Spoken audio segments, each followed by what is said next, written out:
Hello and welcome to Low Budget Gaming and welcome to another first Descendant video. So patch 1.3.26 is live April 23rd. There was a bit of a delay, so it did not happen at the usual time, but it is now applied. You can download it. So first up, we have synchronization value increase for Keelan. Last week, a lot of Descendants got their values increased. Keelan wasn't one of them, so now he is getting an increase as well. Next up, we have some content improvements for the Onslaught mode beta. Some minor adjustments here and there. Of course, the main one is still going to come out in May. For the time being, they're reducing the number of waves in level 2 and 3 to 7. So instead of the 10 waves, it'll be down to 7. And they're keeping the difficulty as it is. So they're not changing the difficulty. For the rewards, they're thinking about, in the full release, guaranteeing an option tier for the Ancestors module. So perhaps level 3, when you finish the level 3 Onslaught, you are guaranteed a gold roll or something like that. So yeah, so they're looking into all of this, and they said they're getting a lot of feedback and they're happy to see all of this. So yeah, so those are the changes here to the Onslaught mode, and they've also increased the amount of superconductive cooling you get from the various waves and fixed some of the bugs with certain monsters and commanders and things like that. So with the Onslaught, you can see level 2 now has 7 waves. And again, over here, you have 7 waves. So at you can see at wave 7 of level 3, you are getting 96 conductive cooling. Next, we have changes to the trigger modules. So now we have a trigger module selection box T. Basically, we have 2 new trigger modules, one for Viessa and one for Nell and Lepic, you could say the Gash one. So now they are also being added. And of course, you'll also get them from Wall Crasher. Now, next up is the big change. So the Ancestors module inventory capacity has been increased based on rank. So with the current maximum, which is 32, we previously had 156, and now we have 330. I thought it was 200 something, if I'm not mistaken. Or am I confusing it with something else? I thought it was 200 something. 156, 226, I think that was the number. Anyway, correct me if I'm wrong, but yeah, it is increased now to 400. All right, so if you look at the Descendant module section here, you can see now we have 400. Yeah, I'm pretty sure it was 226 and not 156. That was the previous one.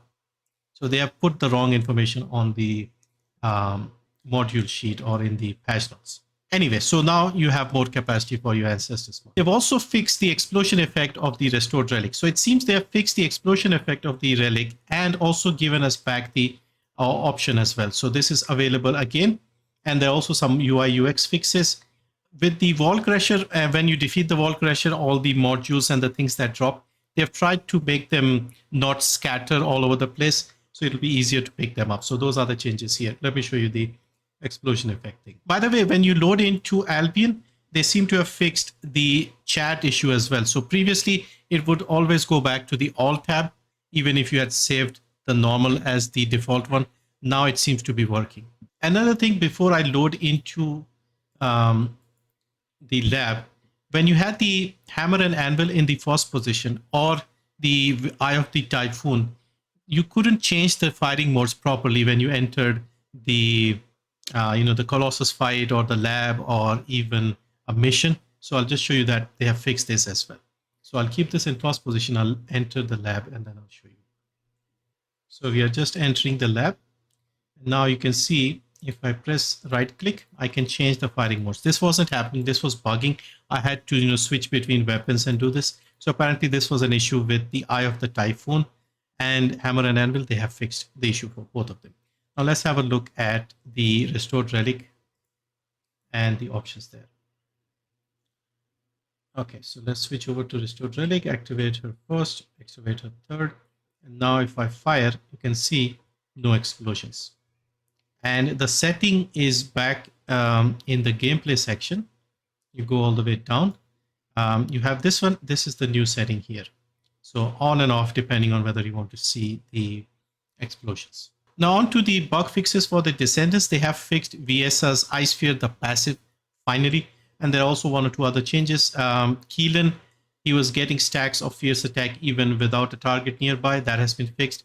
And there was an issue with the effect of medical turret of Jaber, which was not affected by the show battle effects option, something like that. So that has been fixed. But the main thing here is Viessa's passive has been fixed. So now you will get those ice spheres whenever you land a critical hit. So I'll show you that in the lab quickly. And now basically what used to happen was, at least in my testing, what I saw was it was only activating the first time you entered a dungeon or a lab or something. Now it seems to be working normally. So let's put them in like a straight pattern here. So now with absolute zero, the passive works when you land a critical hit with your skill. So I'll use my first skill, land a critical hit. You'll see the 3 orbs spawn near Viessa's head, and then those will just keep hitting the Vulgus for the duration. So by default, it is 8 seconds. You can, of course, increase that with the mods. But yeah, you can see these 3 orbs. We'll wait for them to despawn and then do the same thing again, because it was working the first time. It wasn't working after that. So let's summon them again. And now we hit them, land a crit, and then you can just walk up and your spheres will just take care of them. And you'll do a lot of damage. I'll make an updated absolute zero build.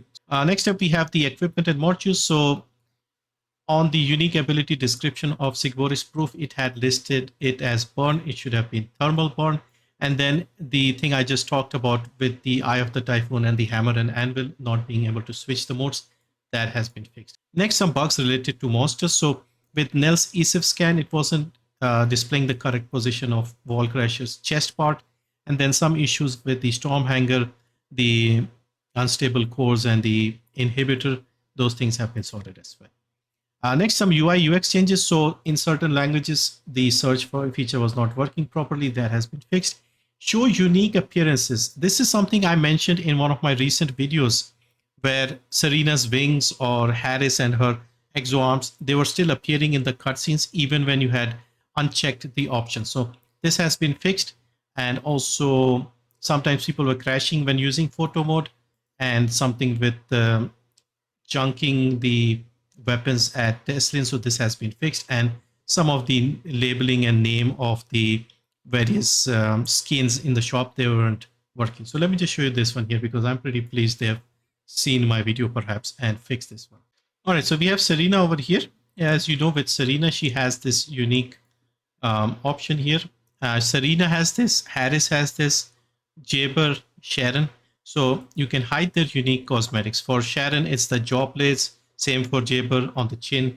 For Harris, it's the exoarm. So now you can, when you hide this, they'll not appear in the cutscenes. You could hide them before, but they were still appearing in the cutscenes.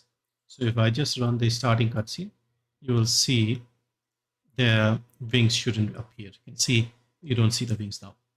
So that is the main change here. And I'm happy they looked into this, because I had been mentioning this for a while.